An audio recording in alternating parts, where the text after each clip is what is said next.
Amados irmãos e irmãs, no dia 28 deste mês de janeiro, vamos celebrar o quarto domingo do tempo comum.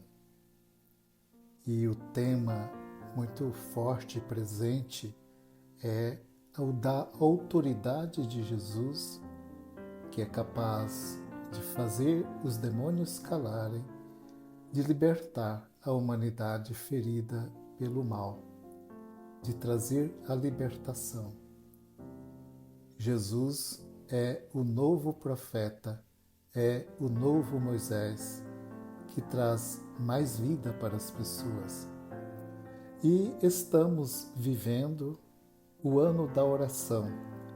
O Papa Francisco proclamou este ano como o ano da oração, em preparação para o jubileu de 2025, o Ano Santo de 2025, a ser celebrado no próximo ano. Portanto, vamos viver este tempo que a Igreja nos permite viver através da liturgia, das nossas vivências, das nossas práticas, com o nosso espírito sintonizado em Deus. A oração vai oferecer a nós mais fidelidade, mais proximidade com o Senhor e vai nos dar forças para que possamos viver bem e sermos evangelizadores. A primeira leitura da liturgia deste quarto domingo do tempo comum é tirada do livro do Deuteronômio. Este é conhecido como o livro da lei ou da aliança. E este livro tem um objetivo que é levar o povo à fidelidade a Deus, relembrando que tem um compromisso com Deus. Deus os libertou através de Moisés da escravidão e o povo, como filho, tem um compromisso com Deus. Então aparece nesta leitura a figura de um profeta que não se oferece para ser profeta, mas que é chamado, é escolhido. Por isso é preciso discernir o verdadeiro do falso profeta. O verdadeiro, ele é escolhido, ele é amado, ele é chamado por Deus. Moisés é um exemplo e um modelo desse profeta, do profeta verdadeiro. Porque no início da sua vocação, Deus aí está. Ele é escolhido para uma missão. Essa foi a vontade de Deus. O verdadeiro profeta não pretende agradar as pessoas, mas fala a verdade. Ele traz as pessoas para experimentar a verdade. Para transmitir, o verdadeiro profeta transmite aquilo que Deus quer. Ele não vende as suas palavras, não vende a sua vocação, não está preso às coisas, às realidades que o mundo exige. Não, ele tem a liberdade. O verdadeiro profeta tem a liberdade para exercer o seu profetismo. Também não é alguém que fica se exibindo como sábio, como alguém de destaque. Ele não busca uma promoção pessoal, mas está muito atento à vontade de Deus. E então esta leitura começa logo dizendo que Moisés falou ao povo, dizendo o seguinte: o Senhor teu Deus fará surgir para ti da tua nação, do meio dos teus irmãos, um profeta como eu. A ele deverás escutar. Este profeta que o Senhor vai fazer suscitar, aparecer, e que nós vamos olhar para Cristo e perceber que Cristo é o novo profeta, o profeta verdadeiro do Pai. Ele então vai anunciar a libertação para as pessoas. O livro do Deuteronômio continua: farei surgir para eles, do meio dos seus irmãos, um profeta semelhante a ti. Porei em sua boca as minhas palavras, e ele lhes comunicará tudo o que eu lhe mandar. Então é um profeta escolhido, surgido por vontade de Deus, para falar o que Deus deseja que seja falado. E o Salmo 95 vai chamar a fidelidade, para não fechar o coração. O refrão diz: não fecheis o coração, ouvi hoje a voz de Deus.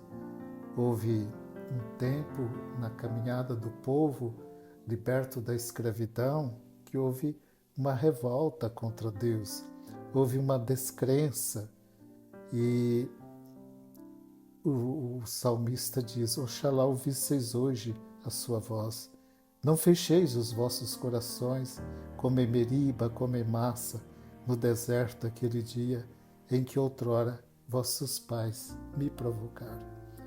Então, é preciso abrir o coração, não ficar com o coração fechado.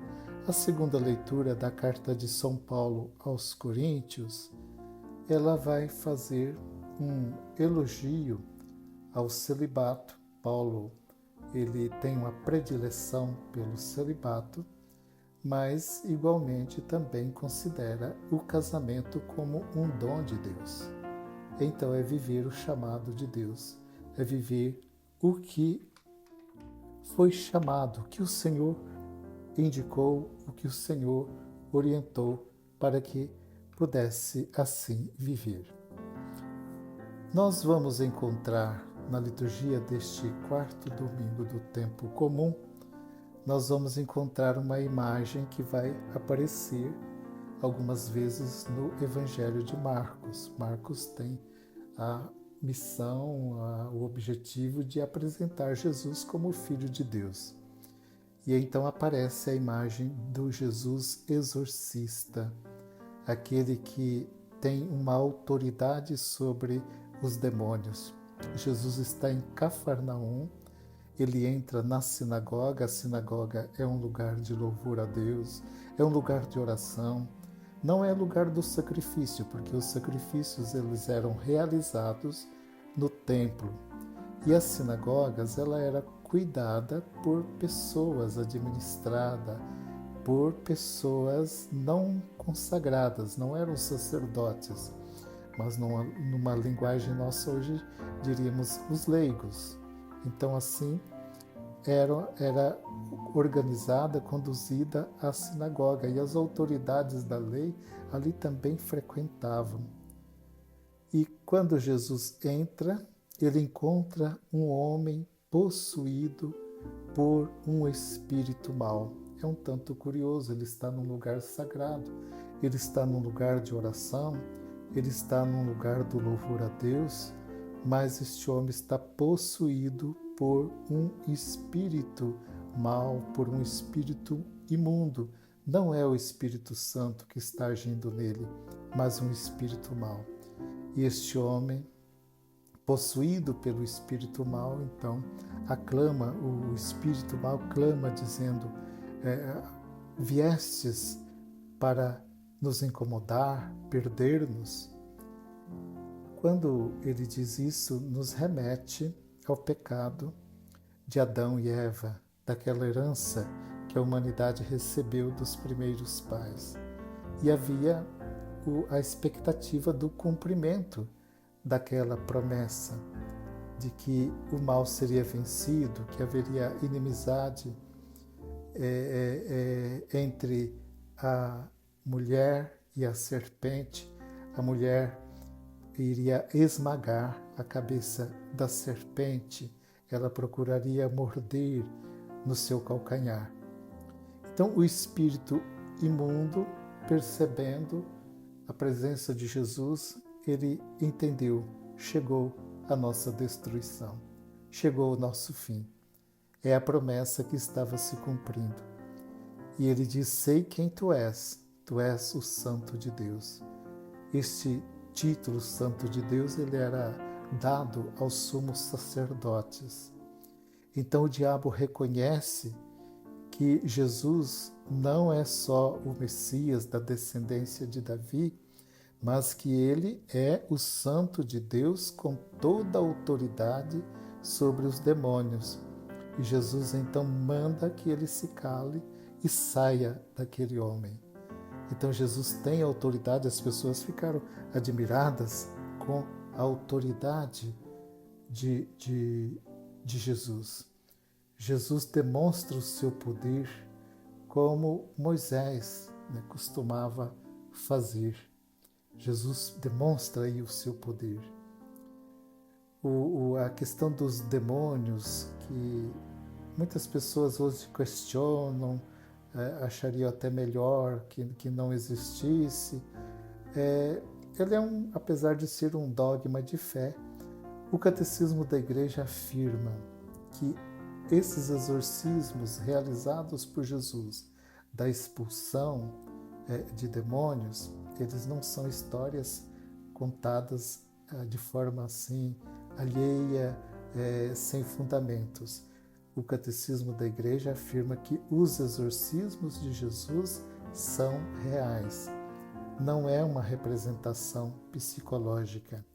Com isso, nós nos encontramos diante do mundo que é dominado pelo mal e que o bem também está presente. Dominado pelo mal, nesta voz do espírito imundo que estava na sinagoga, no lugar sagrado, e reconhecendo Jesus, disse: viestes para nos incomodar, perder-nos, sei quem tu és. O Catecismo da Igreja, além de afirmar que os exorcismos são reais, ele afirma também que os exorcismos, são sinais do reino de Deus, sinais de que o reino chegou, é sinal de libertação. E nós, vivendo então no reino de Deus, participando do reino de Deus, nós estamos buscando a libertação, vamos encontrando a libertação. E também, em terceiro lugar, mostra a vitória de Cristo sobre o príncipe do mundo. Esta vitória que acontece na cruz, quando Cristo entrega seu Espírito livremente ao Pai, tudo está consumado. Pai, em tuas mãos entrego o meu Espírito. No mundo, parece que o diabo ainda está aí, reinando, mas o Senhor o venceu na cruz. E existe um tempo para a nossa vivência, para completar em nós a paixão de Cristo, para vivermos o seu mistério. De Cristo que não é apenas o Mestre, que ele ensina com poder, que ele liberta do diabo e dos demônios, e que o mal está aí, tende a dominar o mundo. Por isso, com o apoio em Cristo, especialmente vivendo a sua palavra, e o ano da oração vai nos ajudar, nós vamos encontrando uma libertação dia por dia. O centro, então, da mensagem do Evangelho deste quarto domingo do tempo comum é a autoridade de Jesus, com a sua força divina, uma força misteriosa, que quem está aprisionado no mal, pode encontrar a libertação. Oxalá Jesus possa olhar também para cada um de nós e fazer calar aquilo que dentro de nós quer nos destruir, quer nos levar para o mal, quer nos dominar, o que está nos dominando. Não nos cansamos de acreditar que Cristo nos oferece a libertação. Mas também o mundo nos oferece uma ilusão que nos afasta de Deus, dos valores falsos, não levando uma vida realizada e feliz. Então, nós de alguma forma estamos também numa sinagoga, ou somos uma sinagoga interior. E esta nossa sinagoga precisa ser reorganizada. Há algumas coisas aí que precisam ser modificadas. peçamos a graça de Cristo para reorganizarmos a nossa sinagoga interior, porque aí tem espíritos maus que estão apoderando de nós, apoderando-se das pessoas. Como suas expressões, como a gente pode perceber, suas expressões são o ódio, a violência, como as pessoas hoje agem com tanta violência, quer dentro de casa, quer no trânsito, nas mais variadas situações. Outra expressão dessa força do mal apoderando-se das pessoas é o egoísmo, do pensar em si só, do fazer por si só, a falsidade, a mentira, a desonestidade, o orgulho, a autossuficiência, a exclusão, o racismo, a intolerância e assim por diante, tanto espírito mal presente no mundo. E a gente fica então meio preso, como que escravos diante destas situações todas.